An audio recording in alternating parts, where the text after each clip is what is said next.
హిరణ్యం రజతం శేయాన్ వాసాంశ అజిన కంబలాన్ యానం రథానీభాన్ కన్యాః ధరాం వృత్తికరీమపి. ఇక్కడ ఈ శ్లోకంలో యాదవులు ఏ విధంగా ప్రభాస క్షేత్రానికి వెళ్ళడానికి ప్రేరేపితులయ్యారు, అక్కడికి వెళ్ళాక ఏం చేశారు అనే సందర్భాన్ని గురించి మనం చెప్పుకుంటున్నాం. వాళ్ళది రాయల్ ఫ్యామిలీ కావటం వలన, అందులోనూ అక్కడ పుణ్యకర్తువులు చేసే ఉద్దేశంతో వెళ్తూ ఉండడం వలన ముందుగానే దానికి తగ్గ అరేంజ్మెంట్స్ అన్నీ చేసుకుని బయలుదేరారు. యజ్ఞంతో పాటు యజ్ఞాచరణ తర్వాత బ్రాహ్మణులను సత్కరించడం కూడా వేద విధి. క్షత్రియులైన రాజులు తమ ఘనతకు తగ్గట్లుగా దానాలతో సత్కరిస్తారు. ఇతరులు కూడా తమ స్థాయికి తగ్గట్లు తప్పకుండా బ్రాహ్మణులకు దానం చేయాలి. అప్పట్లో వర్ణాశ్రమ విధానం అనేది చక్కగా అమల్లో ఉండేది. సామాజిక జీవితం ముందుకు సాగాలి అంటే అనుసరించాల్సిన 4 వర్ణాలు, 4 ఆశ్రమాలు భగవంతుడే ఏర్పరిచాడు. కృష్ణుడు స్వయంగా ఈ విషయాన్ని భగవద్గీతలో చెప్పాడు. చాతుర్వర్ణం మయా సృష్టం గుణకర్మ విభాగశః తస్య కర్తారం అభిమాం విద్ధి అకర్తారం అవ్యయం. ప్రకృతిలో ఉన్న 3 గుణాలను, వాటితో ఉన్న పనిని అనుసరించి మానవ సమాజంలో 4 విభాగాలు నా చేత సృష్టించబడ్డాయి. బ్రాహ్మణులు, క్షత్రియులు, వైశ్యులు, శూద్రులు, ఈ 4 వర్ణాలు, బ్రహ్మచర్యము, గృహస్థము, వానప్రస్థము, సన్యాసము, ఈ 4 ఆశ్రమాలు వారి వారి గుణాలను, కర్మలను అనుసరించి నిర్ణయించబడ్డాయి. మానవ సమాజంలో కులమతాల ప్రసక్తి లేనేలేదు. ఉన్నదంతా ఒక్కటే ధర్మం, సనాతన ధర్మం. ఉన్నదంతా ఒక్కటే వ్యవస్థ, వర్ణాశ్రమ వ్యవస్థ. ఇది పర్ఫెక్ట్గా కొనసాగాలి అంటే భగవంతుడిని సెంటర్లో ఉంచుకోవాలి. ప్రభుపాద దైవీ వర్ణాశ్రమ పద్ధతిని ఇంప్లిమెంట్ చేశారు. దైవీ వర్ణాశ్రమం అంటే కృష్ణ సెంటర్డ్ యాక్టివిటీస్ని పర్ఫామ్ చేయడం. గతంలో పర్ఫెక్ట్గా సాగుతూ ఉన్న ఈ వర్ణాశ్రమ ధర్మము భ్రష్టు పట్టిపోవడానికి కారణం ఏంటి అంటే బ్రాహ్మణులు దిగజారిపోవటం. ఇక్కడ చూడండి, బ్రాహ్మణులకు ఏ స్థాయిలో దానాలు చేశారు. హిరణ్యం రజతం అంటే బంగారు, వెండి. శయ్యాం వాసాంసి అంటే పానుపులు, వస్త్రాలు. అజన కంబళాన్ అంటే జంతు చర్మంతో చేసిన ఆసనాలు, కంబళ్ళు. యానం రథాన్ ఇభాన్ అశ్వాలు, రథాలు, ఏనుగులు. ఇంకా కన్యలు కూడా. వీటితో పాటు వృత్తికరీం ధరాం జీవితాన్ని కొనసాగించడానికి అవసరమైన భూమి కూడా ఇచ్చారు. సంఘ సంక్షేమం కోసము, అది ఆధ్యాత్మికమైన, భౌతికమైన, తమ జీవితాన్ని పూర్తిగా అంకితం చేసినటువంటి బ్రాహ్మణులు ఇటువంటి దానం స్వీకరించగల అర్హతను కలిగి ఉండేవారు. వాళ్ళు జీతం తీసుకుని పనులు చేసే శూద్రుల తరగతికి చెందిన వాళ్ళు కాదు. సమాజమే వాళ్లకు అన్ని విధాలైన అవసరాలను సమకూర్చేది. అవివాహితులైన బ్రాహ్మణ యువకులకు కన్యల్నిచ్చే ఏర్పాటు కూడా చేసేవాళ్ళు. బ్రాహ్మణులకు జీవనోపాధి కోసం ప్రత్యేకించి కష్టపడాల్సిన అవసరం ఉండేది కాదు.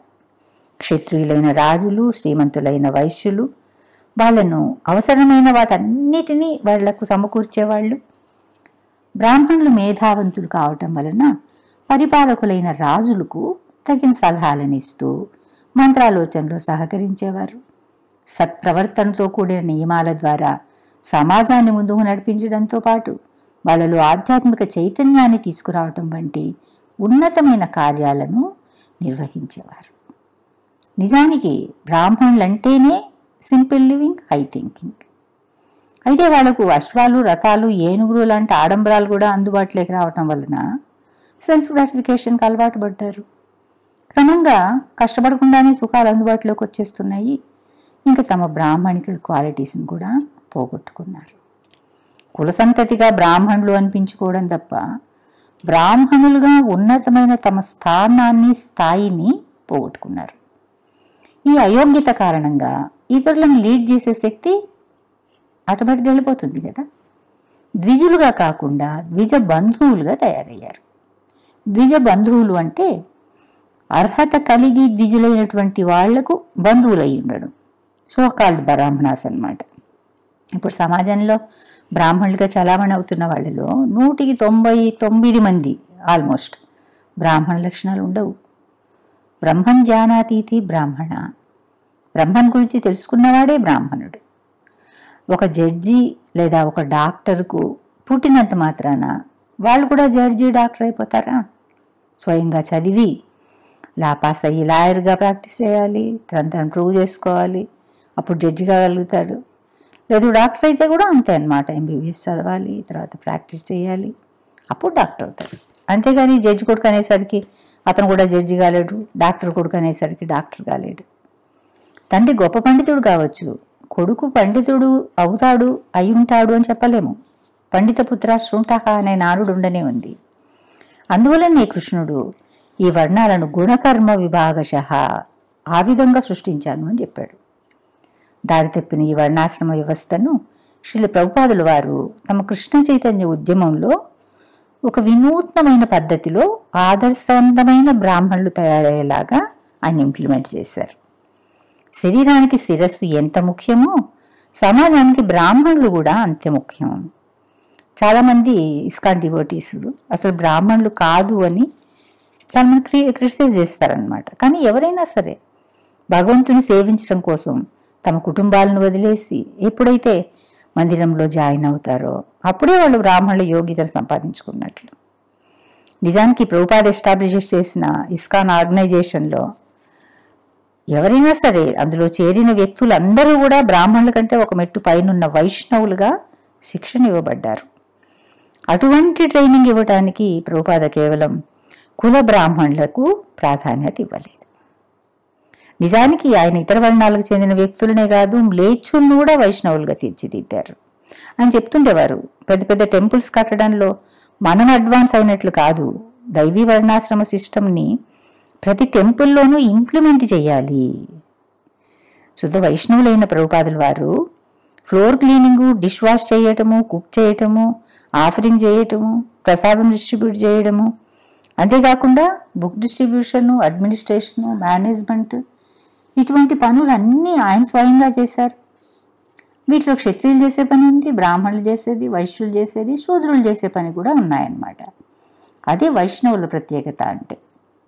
సమయ సందర్భాలను అనుసరించి వాళ్ళు ఏ విధమైనా చేయగలుగుతారు. ప్రభుపాదవ తమ శిష్యులకి అటువంటి ట్రైనింగ్ ఇచ్చారు.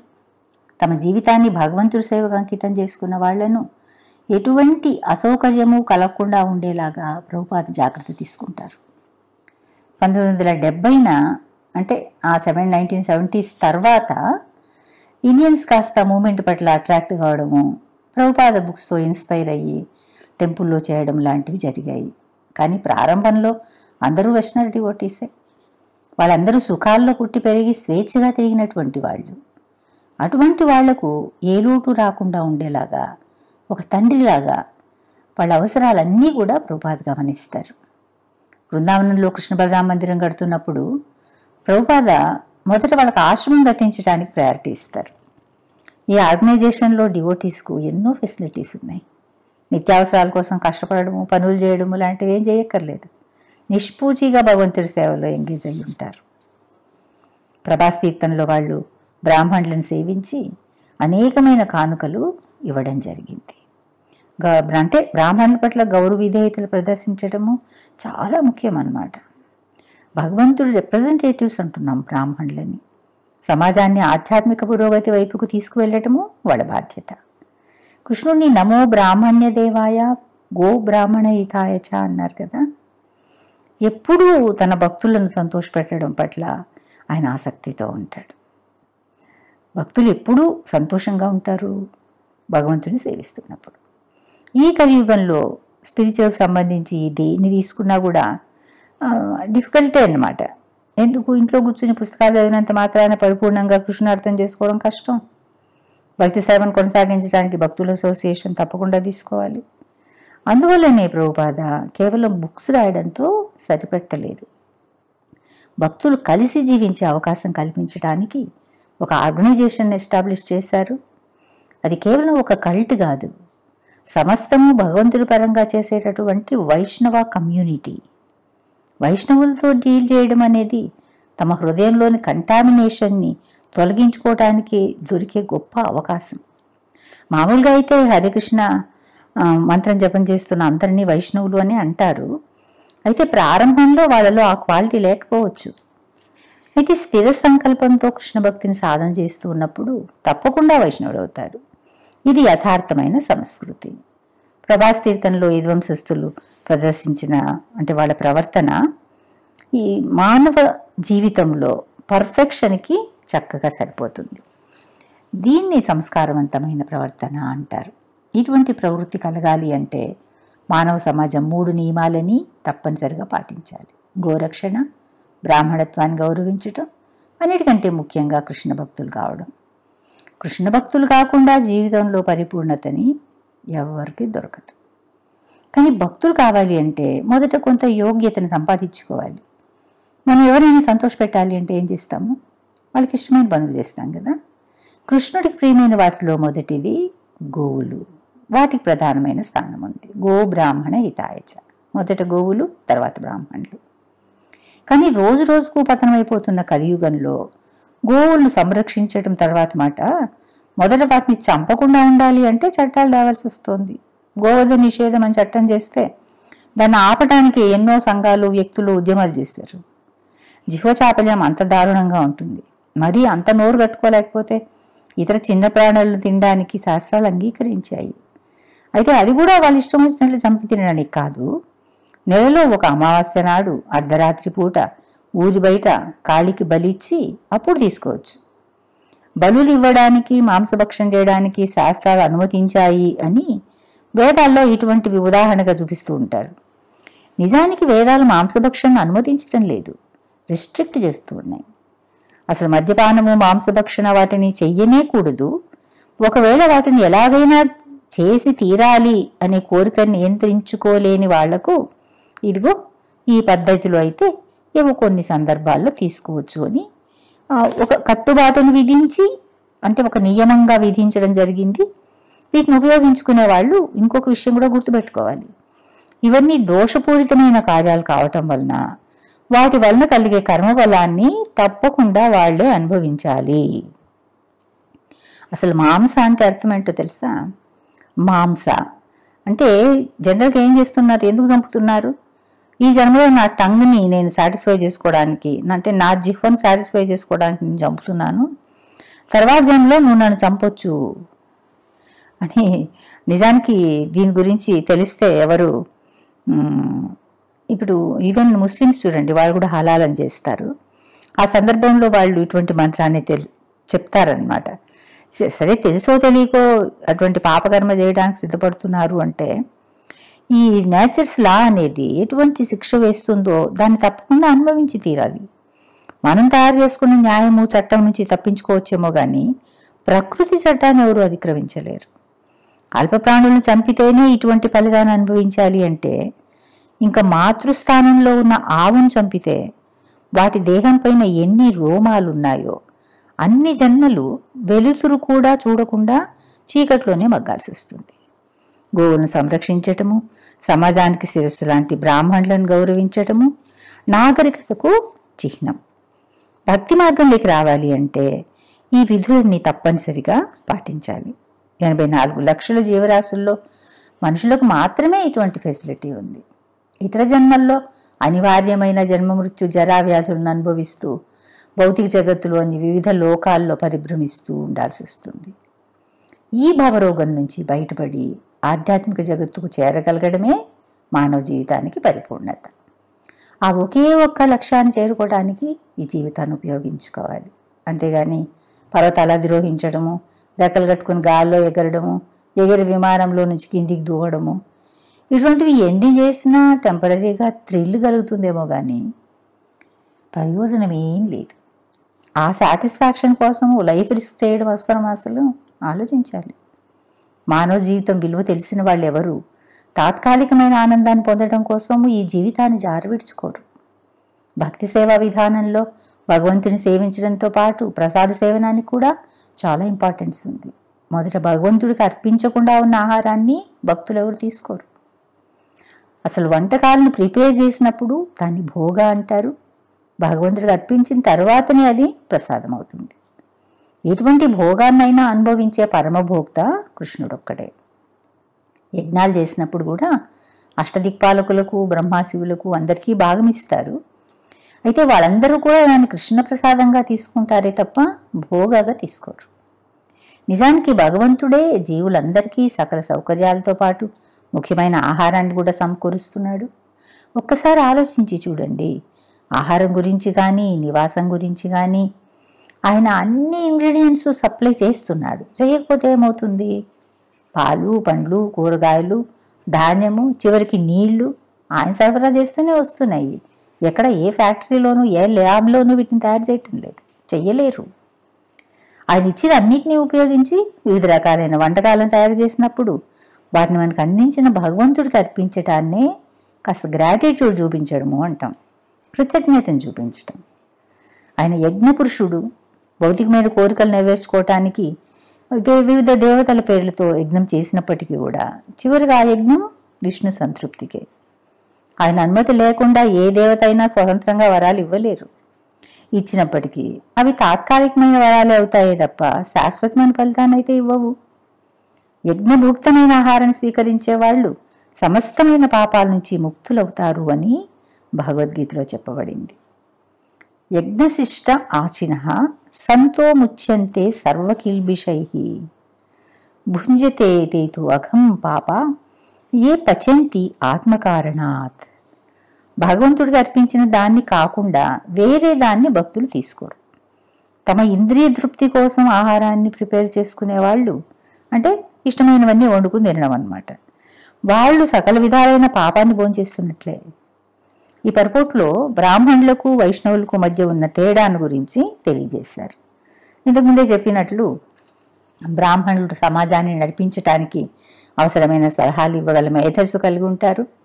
వాళ్ళు స్వయంగా అడ్మినిస్ట్రేషన్ కార్యాన్ని చెయ్యరు, కానీ పరిపాలకులకు, అంటే రూల్ చేస్తున్నటువంటి రాజులకు లేదా ప్రభుత్వానికి యుక్తమైన తమ ఆలోచనలతో సహకరిస్తూ ఉంటారు.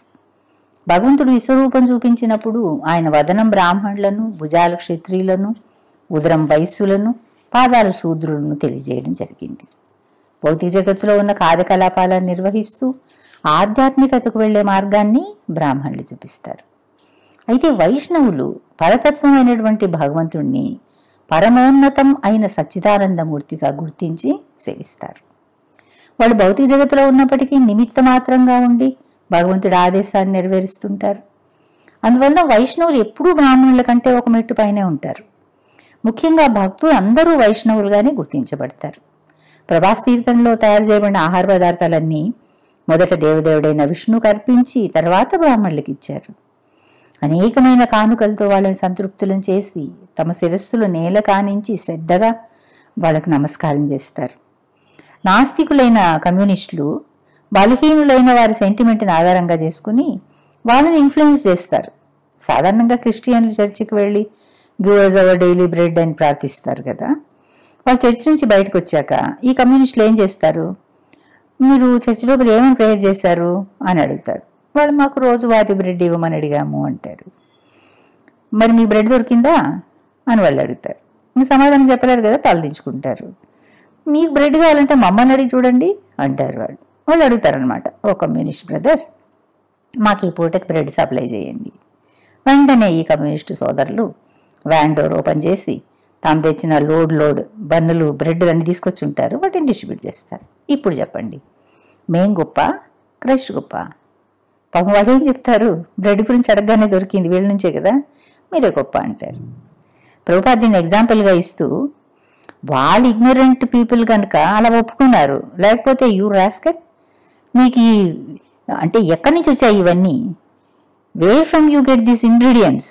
దానికి కావాల్సిన గోధుమలు, పాలు, ఈస్ట్ ఇవన్నీ కూడా మీ ఫ్యాక్టరీలో తయారు చేస్తారా అని అడిగేవారు. ప్రభుపాద అలా అంటారనమాట. భౌతిక ప్రపంచంలో దేని తయారు చేయాలన్నా కావాల్సిన అంశాలన్నీ భగవంతుడు ఇవ్వాల్సిందే. ఆహారం అనే కాదు, ఒక గుడిసె వేయాలన్నా, ఇల్లు కట్టాలన్నా, హై స్క్రాప్డ్ బిల్డింగ్ కట్టాలన్నా ఇసుక, సున్నము, మట్టి, సిమెంటు అన్నీ భగవంతుడు సప్లై చేసినవే. వాటిని ఉపయోగించి దేనైనా కొడుతున్నారంతే. జీవులందరూ తమ సమస్తమైన అవసరాల కోసము భగవంతుడిపైనే ఆధారపడాలి. అటువంటప్పుడు తాము అనుభవిస్తున్న వాటిని మొదట ఆయనకు సమర్పించి ప్రసాదంగా తీసుకోవడం కనీస ధర్మం కదా. మనుషులై ఉన్నందుకు మన కనీస ధర్మాన్ని ఎప్పుడు మర్చిపోకూడదు. హరే కృష్ణ.